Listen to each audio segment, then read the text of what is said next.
ഒന്നുകൂടി ക്ലാരിറ്റി വരുത്തി ചോദിക്കാം. അയാൾ പണ്ടൊരു വൃത്തികെട്ട മനുഷ്യനായിരുന്നു. നിർമ്മല ആന്റിയെ അറിഞ്ഞുകൊണ്ട് ചതിച്ചതാ. പണം മാത്രമായിരുന്നു ഇന്നും അയാൾക്ക് വലുത്. ഇപ്പോ അയാൾക്ക് പ്രായമായി.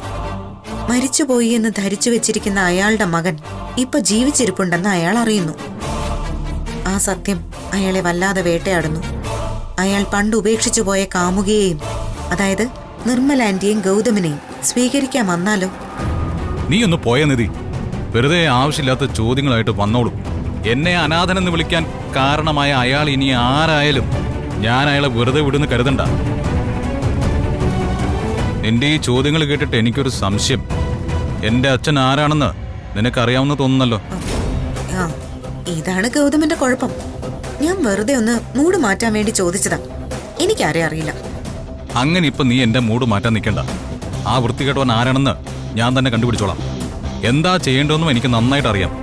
ആ വൃത്തികെട്ടവനൊന്നും ജീവിച്ചിരിക്കാൻ പാടില്ല.